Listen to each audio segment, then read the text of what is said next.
नमस्कार प्यारे बच्चों। गुरुकुल दर्पण क्लासेस में आप सभी का हार्दिक और अभिनंदन है। मैं उत्तम।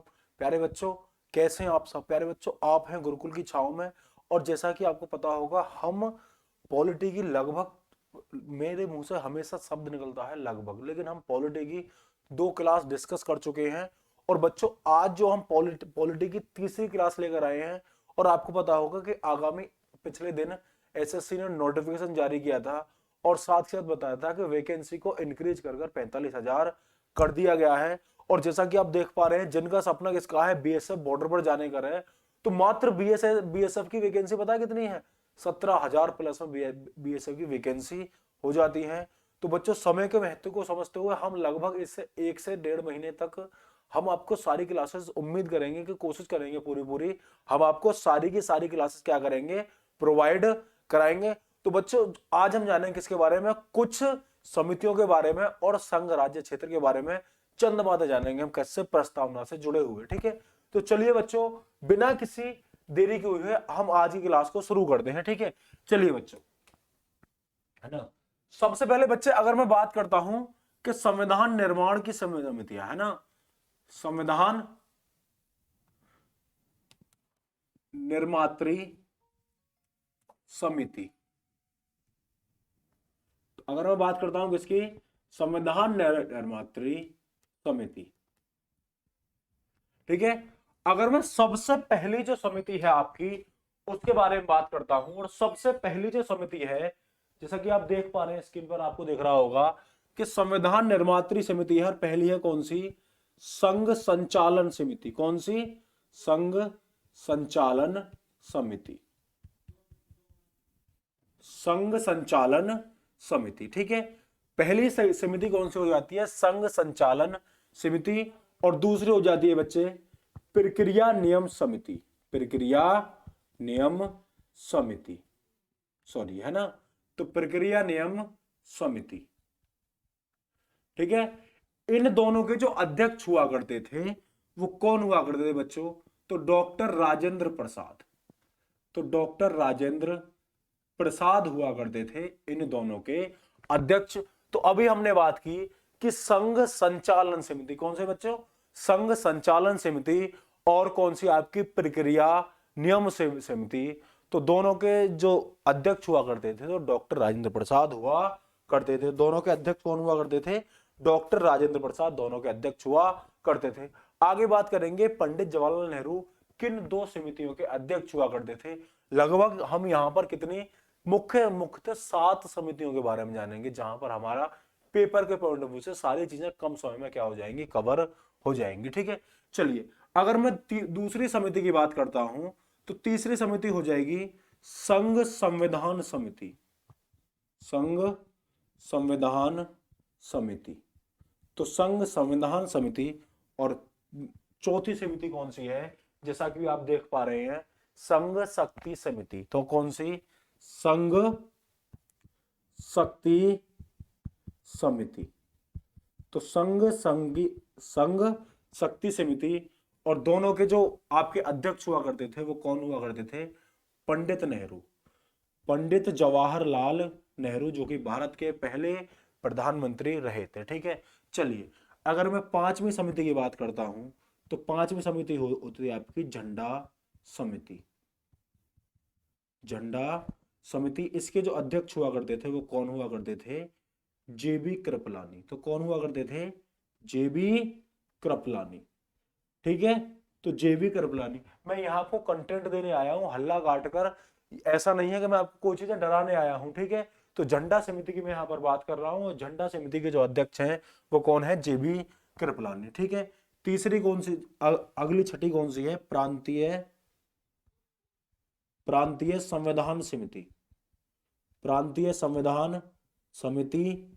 या फिर इसके साथ एक और समिति काम करती थी, प्रांतीय संविधान समिति। अल्पसंख्यक अल्पसंख्यक के मौलिक अधिकार समिति। अल्पसंख्यक के संबंधित मौलिक अधिकार समिति। अल्पसंख्यक मौलिक अधिकार समिति की बात करता हूं, है ना। तो इन दोनों के जो अध्यक्ष हुआ करते थे वो कौन हुआ करते थे? सरदार पटेल। तो कौन हुआ करते थे बच्चों? सरदार पटेल। तो दोनों कौन से हुआ करते थे? सरदार पटेल। तो यहां पर हमने जाना कि संचालन समिति के जो अध्यक्ष हुआ करते थे वो डॉक्टर राजेंद्र प्रसाद, संघ संविधान समिति या फिर संघ शक्ति समिति के अध्यक्ष कौन हुआ करते थे? पंडित नेहरू। झंडा समिति के जेबी कृपलानी, प्रांतीय संविधान समिति या फिर अल्पसंख्यकों के मौलिक अधिकार जो संबंधी समिति थी उसके अध्यक्ष कौन हुआ करते थे? तो हुआ करते थे सरदार पटेल। अगर मैं इससे थोड़ा सा आगे चलता हूं और थोड़ा सा मैं आपको अगर बताने की यहां पर कोशिश करता हूं कि एक और समिति हुआ करती थी जो संविधान की प्रमुख समिति हुआ करती थी, जिसे हम प्रारूप समिति या फिर ड्राफ्टिंग कमेटी के नाम से जानते हैं। ड्राफ्टिंग कमेटी 7 सदस्यीय कमेटी हुआ करती थी जिसके जो अध्यक्ष हुआ करते थे वो कौन हुआ करते थे? डॉक्टर कौन हुआ करते थे? B R Ambedkar. तो डॉक्टर बी आर अंबेडकर। क्योंकि देखो संविधान में अगर सबसे महत्वपूर्ण समिति है तो आप बात कर सकते हैं कौन सी? Drafting committee. संविधान के कहे जाने वाले व्यक्ति बी आर अंबेडकर, इनके पिता हुआ इनके अध्यक्ष हुआ करते थे। तो संविधान के पिता कहा जाता है डॉक्टर बी आर अंबेडकर को। ठीक है, चलिए यहां तक हमने जाना इसके बारे में डिटेल में। अब हम बात करें किसके बारे में बच्चों? प्रारूप समिति। अंत में इंपोर्टेंट समिति है प्रारूप समिति। प्रारूप समिति के जो अध्यक्ष हुआ करते थे वो कौन हुआ करते थे? अगर मैं अध्यक्ष की बात करता हूं तो doctor Rajendra Prasad, doctor B R Ambedkar. Doctor B R Ambedkar. ठीक है, अगर इसके बाद 7 सदस्य कमेटी हुआ करती थी तो पहले सदस्य कौन हुआ करते थे? गोपाल स्वामी। गोपाल स्वामी। तो पहले सदस्य बच्चे कौन हुआ करते थे? पहले को सदस्य हुआ करते थे गोपाल स्वामी अयंगर। ठीक है, तो गोपाल स्वामी अयंगर। ठीक है, दूसरे हुए व्यक्ति हुआ करते थे के एम मुंशी। तो दूसरे व्यक्ति कौन से हुआ करते थे? के एम मुंशी। बच्चों के एम मुंशी का पूरा नाम क्या है? कन्हैयालाल मणिकलाल मुंशी। तो कौन से हुआ करते थे? कन्हैयालाल मणिकलाल मुंशी। के एम मुंशी का पूरा नाम है। ठीक है, चलिए तीसरे व्यक्ति हुआ करते थे अल्लादी कृष्णा स्वामी अय्यर। तो ये कौन से हुआ करते थे? अल्लादी कृष्णा स्वामी अय्यर, है ना। एक मिनट में चेक कर लेता हूं कि क्या ये चीजें प्रॉपर दिखाई दे रही हैं, नहीं दे रही हैं। ठीक है, चलिए बच्चों, हाँ बिल्कुल बेहतरीन तरीके से ये सारी चीजें क्या दे रही हैं? दिखाई दे रही हैं। ठीक है, चलिए बच्चों, तो 3 हो गए अल्लादी कृष्ण स्वामी अय्यर, है ना। फिर कौन से हो जाते हैं? 14 मोहम्मद सादुल्ला। तो मोहम्मद सादुल्ला। अब असली कहानी शुरू होती है बच्चों, असली कहानी शुरू होती है और एक सदस्य आते हैं। कौन प्यारे बच्चों? एन माधव राव। तो एन माधव राव क्यों आते हैं? क्योंकि इस समिति के सदस्य हुआ करते थे बीएल मित्र, और बीएल मित्र स्वास्थ्य संबंधी कारणों से क्या देते हैं? इस्तीफा दे देते हैं। तो कौन दे देते हैं? बीएल मित्र। ठीक है, तो फिर कौन आते हैं बच्चों? तो आते हैं एन माधव राव। एन माधव राव, है ना। किसके स्थान पर? बीएल मित्र के स्थान पर।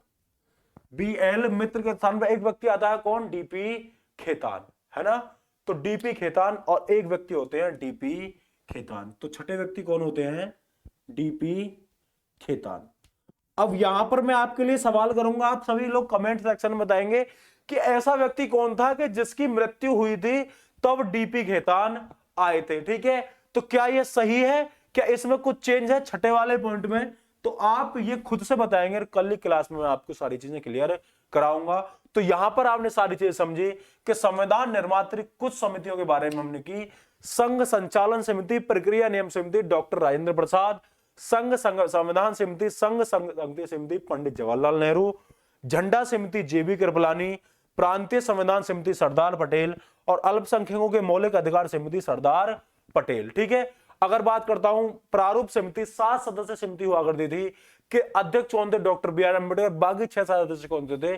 Gopal Swami Ayyar, K M Munshi, Alladi Krishna Swami Ayyar, Mohammad Saadulla, N Madhavrao. B L Mitra का स्वास्थ्य खराब हो गया था। ठीक है, चलिए डीपी खेतान क्या ये डीपी खैतान इसके सदस्य थे, है ना? अगर थे तो किसकी मृत्यु हुई थी तब ये आए थे? तो सारी चीजें क्लियर करके छठे पॉइंट के बारे में आपको होमवर्क में देता हूं, और ये आप इन चीजों के बारे में कमेंट सेक्शन में जरूर बताएंगे, ठीक है? और प्यारे बच्चों, अगर आपको क्लासेस पसंद आ रही हैं तो ज्यादा से ज्यादा लोगों तक इस क्लास को पहुंचाएंगे और कमेंट करेंगे कि हम सारी चीज आपको क्लास कैसी लगी, और अधिक से अधिक लोगों तक इसको क्या करेंगे, शेयर करेंगे, जिससे हम जल्दी से क्या हो सके, एक बड़ा परिवार बन सके, ठीक है? चलिए, यहां पर बड़ा परिवार एक सुखी परिवार की कल्पना है। वैसे तो कह देते हैं कि छोटा परिवार सुखी परिवार, लेकिन हम आप लोगों के साथ जुड़ेंगे और आप हमारे साथ जुड़ेंगे, ज्यादा से ज्यादा लोगों को जुड़ेंगे तो एक बड़ा परिवार क्या हो जाएगा, सुखी परिवार हो जाएगा। बड़े ही कम शब्दों में हमने संविधान निर्मात्री जो प्रमुख समितियां हुआ करती थी, लगभग 8 समिति हुआ करती थी। बच्चों कभी कभी एक पूछा जाता है कि तदर्थ झंडा समिति कौन सी? बच्चों तदर्थ झंडा समिति, इसके अध्यक्ष कौन थे? तो डॉक्टर राजेंद्र प्रसाद तदर्थ झंडा समिति के अध्यक्ष हुआ करते थे, ठीक है? सारी बातें यहां पर आज हमने इस क्लास में क्या कर ली, डिस्कस कर ली, ठीक है? तो संविधान निर्मात्री समितियों के बारे में आज हमने यहां पर सारी चीजों को डिस्कस किया। अब हम चर्चा करेंगे प्यारे बच्चों कि जब संविधान लागू हुआ, तो संविधान लागू होने का दिन था बच्चों कौन सा? 26 जनवरी 1950। और 26 जनवरी 1950 से आगे आने तक हमने चीजों को क्या देखा कि बच्चे जब चीजें चल रही थी प्रॉपर तरीके से, तो कुछ लोगों का मत था, 1960 में मांग उठने लगी कि क्या संविधान की प्रस्तावना संविधान का अंग है? तो सबसे पहले जो मुकदमा पड़ा था वो बेरूबाड़ी बनाम कौन सा? भारत राज्यवाद पड़ा था 1960 में। उसके बाद कई मुकदमे आए, तो उसमें वो बेरूबाड़ी जो थे वो साक्ष्य प्रस्तुत नहीं कर पाए, लेकिन सबसे फेमस जो मामला आया केशवानंद भारती बनाम केरल राज्यवाद। इससे पहले गोकुलनाथ भी हो गया था, कोई दिक्कत वाली बात नहीं है, लेकिन हमारे लिए कौन सा है? केशवानंद भारती बनाम केरल राज्यवाद। वहां पर चर्चा हुई और केशवानंद गए कोर्ट और उन्होंने साक्ष्य प्रस्तुत कर दिए कि संविधान की प्रस्तावना ही संविधान का अंग है। जब कोई चीज तुम्हारा अंग होगी तो तुम अपने आप में चेंजेस कर सकते हो, है ना? अगर आपके बाल आपके शरीर का अंग है तो आप चेंजेस कर सकते हो, ऐसा नहीं किसी पड़ोसी के बाल काट दो, ठीक है? तो ऐसे ही संविधान की प्रस्तावना संविधान का अंग नहीं मानी जाती थी, तो संविधान की प्रस्तावना में कोई भी संशोधन नहीं हुआ था। लेकिन 42 में संविधान संशोधन कहे जाने वाले मिनी कॉन्स्टिट्यूशन जो संविधान संशोधन हुआ था, उसमें पहली बार कब? संविधान की प्रस्तावना में 1976 में क्या हुआ? संशोधन हुआ और 3 नए शब्द जोड़े गए। पहला शब्द होता था कौन सा? समाजवादी। दूसरा कौन सा हुआ करता था? पंथ निरपेक्ष। और तीसरा कौन सा हुआ करता था? अखंडता। अखंडता को राष्ट्र की एकता और अखंडता से पुनः स्थापित किया गया था। मतलब कहने वाली बात यह है कि राष्ट्र की एकता और अखंडता को हटाकर बिल्कुल अखंडता शब्द जोड़ दिया गया था। तो सिर्फ पहली बार और आखिरी बार भी संविधान के प्रस्तावना संशोधन कब हुआ? 1976 में, ठीक है? चलिए बच्चों, यहां पर हमने चीजें क्लियर की। अब जानेंगे संविधान की प्रस्तावना। संविधान की प्रस्तावना कैसे शुरू होती है? हम भारत के लोग, है ना? और वहां पर लिखा गया है मार्ग शीर्ष शुक्ल सप्तमी संवत 2006 विक्रमी, है ना? तिथि के अनुसार संविधान लागू हुआ था और दिन कौन सा था? 26 नवंबर 1949, जिस दिन संविधान सभा ने संविधान को स्वीकार किया था, ठीक है? चलिए आगे चलते हैं अपने टॉपिक की तरफ। अब जानेंगे चंद बातें संविधान की प्रस्तावना से जुड़े हुए। बच्चों अगर अंतरिम सरकार के अगर आप याद करना चाह रहे हैं कि अंतरिम सरकार में प्रधानमंत्री कौन हुआ करते थे, विधि मंत्री कौन हुआ करते थे, स्वास्थ्य मंत्री कौन हुआ करते थे, तो सारी चीजें ये खुद से याद रखो, है ना? क्योंकि चीजें बनी बनाई नहीं मिलती, कुछ चीजें आपको भी कवर करनी पड़ती हैं, लेकिन जो चीज इंपोर्टेंट है वो मैं आपको करा रहा हूं, ठीक है? जो मोस्ट इंपोर्टेंट है। वैसे जीके में तो अगर आप एक लूसरन लेते हैं तो आपका काम चल जाता है, लेकिन उससे अलग कुछ बचता है तो हम खड़े हैं, टेंशन लेने की कोई बात नहीं है, ठीक है? चलिए, आपको साथ देना है, ज्यादा से ज्यादा लोगों तक हमारी बातें पहुंचानी है और लाइक शेयर करके जरूर जाना है और सब्सक्राइब खुद करना है और बाकी अपने जानकारी लोगों से कराना है। और आप कराते रहेंगे तो चीजें बढ़ती चलेंगी और जो शुरुआत अकेले की है वो एक दिन कारवे में बदल जाएगी, ठीक है? चलिए अब बात करते हैं बच्चों किसके बारे में? संविधान की प्रस्तावना, है ना? किसके बारे में? संविधान की प्रस्तावना, है ना? संविधान की प्रस्तावना की बात ना करके हम सीधा बात करते हैं किसके बारे में? केशवानंद भारती। केशवानंद भारती बनाम केरल राज्यवाद, केरल राज्यवाद। अब केशवानंद भारती बनाम केरल राज्यवाद कब हुआ बच्चे? 1973 ईस्वी में। कब हुआ? 1973 ईस्वी में क्या आया? फैसला आया। और फैसला क्या था? आपको सिर्फ इतना जानना पर्याप्त है। फैसला क्या था कि संविधान की प्रस्तावना ही संविधान की प्रस्तावना संविधान का अंग है। ठीक है, क्या है? संविधान का अंग है। तो भाई साहब ने बहुत बड़ी बात सिद्ध कर दी जो लोग आज तक सिद्ध नहीं कर पाए थे। कौन हुआ करते थे? केशवानंद भारती। काफी अच्छा काम किया था। और इसी के अनुसार हुआ 42वां संविधान संशोधन, जिसे मिनी कॉन्स्टिट्यूशन के नाम से जाना जाता है। 42वां संविधान संशोधन कब हुआ था? 1976 ईस्वी में। ठीक है, तो संविधान की प्रस्तावना में क्या किया गया? 3 नए शब्द जोड़े गए। कौन सा? पहला शब्द था आपका समाजवादी। पहला शब्द कौन सा हुआ करता था? समाजवादी। दूसरा हुआ करता था पंथ निरपेक्ष। तो दूसरा शब्द कौन सा हुआ करता? पंथ निरपेक्ष। और तीसरा शब्द हुआ करता था अखंडता। अखंडता पुनर्स्थापित किया गया था किससे? राष्ट्र की एकता और अखंडता से। एकता और अखंडता से। राष्ट्र की एकता और अखंडता से पुनर्स्थापित किया गया था अखंडता शब्द। ठीक है, चलिए साथी, है ना? तो फैसला किया गया केशवानंद भारती बनाम केरल राज्यवाद 1973 ईस्वी में। और फैसला क्या किया गया कि संविधान की प्रस्तावना संविधान के अंग है। इसी के फलस्वरूप पहली बार 42वां संविधान संशोधन 1976 होता है।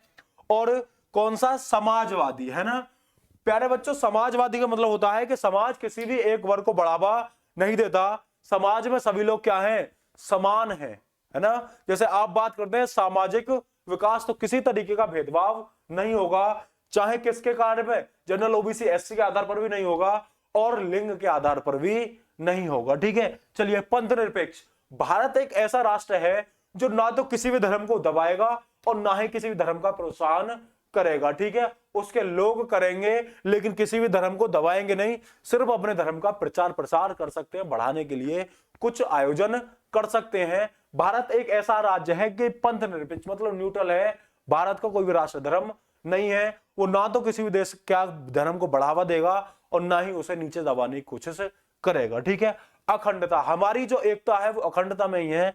और राष्ट्र की एकता और अखंडता थोड़ा सा बड़ा शब्द लगा तो इन्होंने सीधे सीधे अखंडता में तब्दील करके ये बात बोल दी। तो केशवानंद भारती बनाम केरल राज्यवाद 1973 ईस्वी वाले मुद्दे को आप भली भांति समझ पाए होंगे।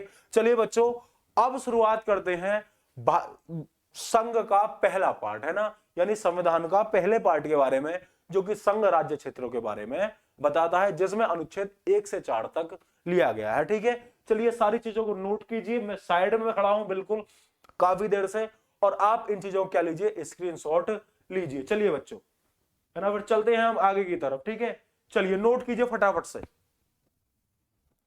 है ना, नोट करते चलेंगे, चीजें आपके दिमाग में क्लियर होती चलेंगी। क्योंकि अपने अगर हैंड रिटन नोट्स होंगे तो सारी चीजें बेहतर से बेहतर क्वालिटी के साथ आपको डिलीवर होंगी। और आपकी समझ में जो अपने सेल्फ मेड नोट्स होते हैं उन्हें मात्र 5 से 7 मिनट में पढ़ सकते हैं अगर 1 घंटे की क्लास होती है तो। ठीक है, चलिए,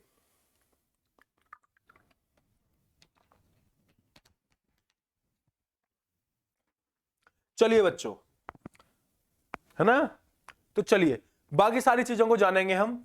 अब जानेंगे पहला भाग। चलिए मिटा दे रहे हैं ऐसा, ठीक है,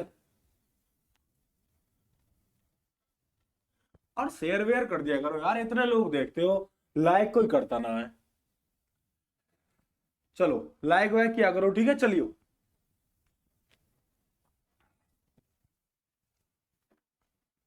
चलिए, अब देखो, जिस समय हमारा संविधान लागू हुआ था उस समय की बात करूं तो 395 अनुच्छेद, है ना, 8 अनुसूची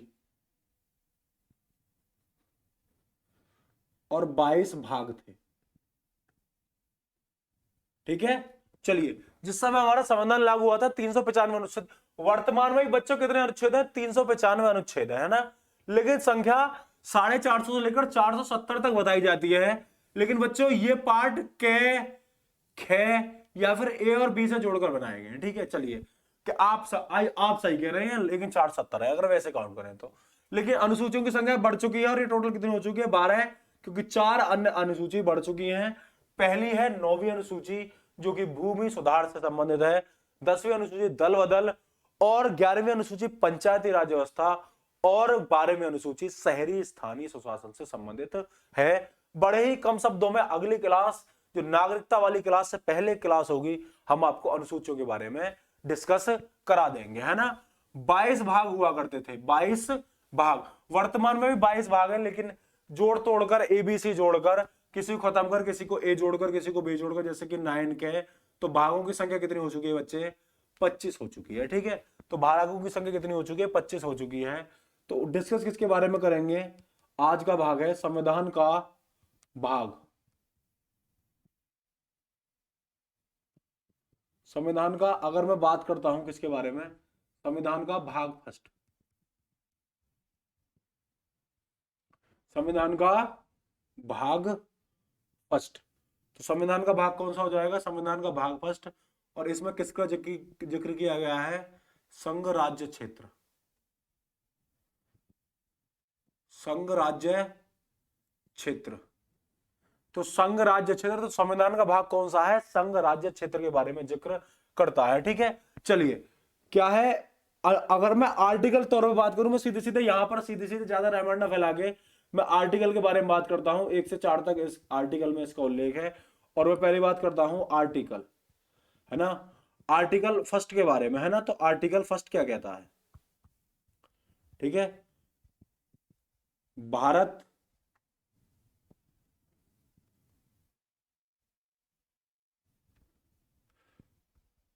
राज्यों का संघ है। भारत क्या है? राज्यों का संघ है ना, ना। और उसके बारे में राज्यों व संघ राज्य क्षेत्रों के नाम, सीमा व क्षेत्रफल का वर्णन। यहां पर क्या बताया गया है? एक बात ली गई है कि पहले भाग में आर्टिकल फर्स्ट में कि भारत किसका है? राज्यों का संघ है। और राज्य व संघ राज्य क्षेत्रों के नाम, है ना। संघ राज्य क्षेत्र का मतलब है यूनियन टेरिटरी, है ना। तो संघ राज्य क्षेत्र का मतलब है यूनियन टेरिटरी के नाम, सीमा व क्षेत्रफल के बारे में आर्टिकल फर्स्ट में बताया गया है। अब मैं बात करता हूं कि आर्टिकल फर्स्ट में बताया गया है सीमा, क्षेत्रफल व नाम का परिवर्तन, ठीक है। देखो वर्तमान समय में अगर भारत के राज्यों की बात करें तो प्रेजेंट टाइम में, है ना, अगर मैं बात करता हूं प्रेजेंट टाइम में, है ना, अगर मैं बात करता हूं स्टेट और यूटी की, ठीक है, यूनियन टेरिटरी यानी संघ शासित प्रदेश, तो भारत में 28 राज्य हैं और 8 केंद्र शासित प्रदेश हैं, ठीक है। अगर मैं बात करता हूं 1950 में जब संविधान लागू हुआ था तब स्टेट कितने हुआ करते थे? तो तब अगर 1950 की बात करें तो 14 राज्य और 6 केंद्र शासित प्रदेश हुआ करते थे। तो 14 राज्य और 6 केंद्र शासित प्रदेश हुआ करते थे जब हमारा संविधान लागू हुआ था। अब यहां पर बात आती है कि 8, पहले तो कुछ दिन पहले हम पढ़ रहे थे 29/7, है ना, लेकिन 8 हो जाने चाहिए थे। देखो मैं आपको बताना चाहूंगा, 29/7 पढ़ रहे थे हम 2014 के बाद। 2014 से पहले हम क्या पढ़ रहे थे? 28/7, है ना, क्योंकि 2 जून 2014 को आंध्र प्रदेश से तेलंगाना अलग किया गया, तो 29वां राज्य कौन सा बन गया? तेलंगाना। अब कहानी चलती है आगे और दिन आता है 31 अक्टूबर 2019, सरदार वल्लभ भाई पटेल की जयंती, और जिस दिन एकता दिवस मनाया जाता है और सीधे सीधे कार्यपालिका द्वारा इनको प्रभाव में लाया जाता है कि भारत के 2 नए केंद्र शासित प्रदेश अब से कौन से होंगे? लद्दाख तथा जम्मू एंड कश्मीर, ठीक है। फिर संख्या हो जाती है प्यारे बच्चों कितने?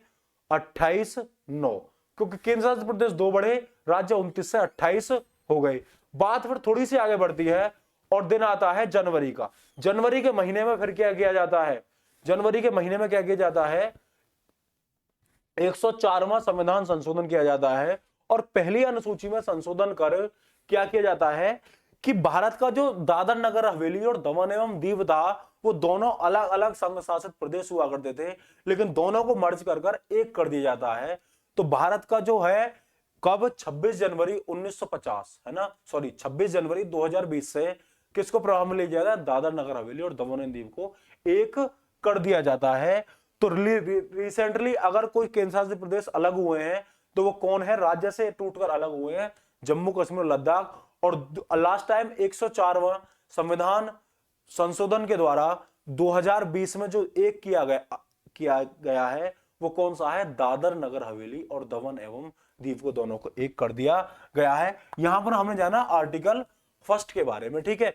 अगर मैं यहां पर बात करता हूं किसके बारे में, आर्टिकल 2 के बारे में, किसके बारे में, आर्टिकल 2 के बारे में, है ना। तो इसके बारे में लिखा है नए राज्यों का प्रवेश व नामांकन,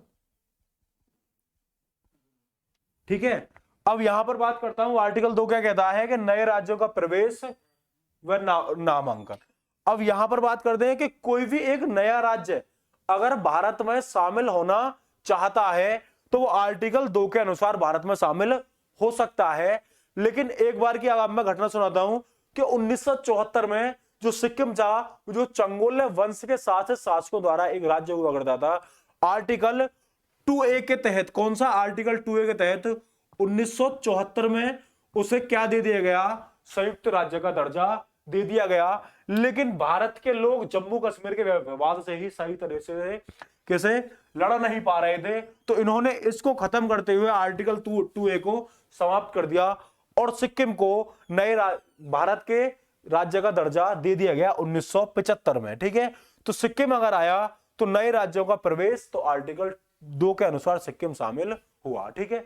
अगर मैं बात करता हूं आगे कि आर्टिकल 3 क्या कहता है, तो बच्चों आर्टिकल 3 का कहता है, आर्टिकल 3 का कहता है कि वर्तमान राज्यों के सीमा, क्षेत्रफल तथा नामों में परिवर्तन, ठीक है।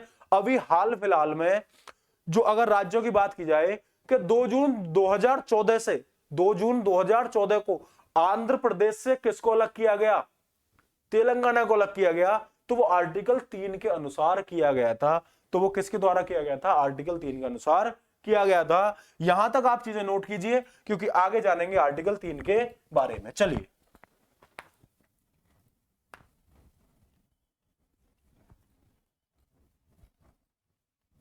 चलिए बच्चों,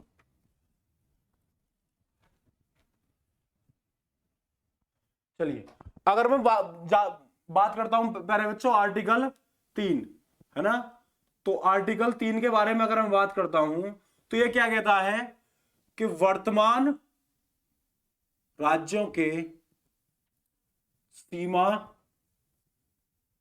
क्षेत्रफल तथा नामों में परिवर्तन। अब भैया वर्तमान राज्यों के सीमा, क्षेत्रफल व नामों में परिवर्तन किस प्रकार होगा कि जिस तरीके से आंध्र प्रदेश से अलग किया गया तेलंगाना को, उत्तर प्रदेश से अलग किया गया किसको, उत्तराखंड को, मध्य प्रदेश से अलग किया गया किसको, छत्तीसगढ़ को, और बिहार से अलग किया गया झारखंड को, है ना। तो कॉपी में जाएंगे खोलकर देखेंगे कि कब कब अलग किया गया है। ऐसे बना बनाया हलवा खाने से कुछ नहीं होगा, तो जाएंगे और चीजों को सर्च करेंगे, ठीक है। तो आर्टिकल 3 का कहता है कि वर्तमान राज्यों के सीमा, क्षेत्रफल तथा नामों में परिवर्तन, इसी का प्रयोग करके किसी भी भारत के पुराने राज्य से एक नया राज्य बना दिया जाता है, ठीक है। चलिए भारत में अगर कोई राज्य नया बनेगा, उत्तर प्रदेश का विभाजन होगा, मध्य प्रदेश का होगा, तो आर्टिकल 3 के अनुसार होगा। चलिए आगे बात करते हैं आर्टिकल 4 के बारे में, ठीक है। चलिए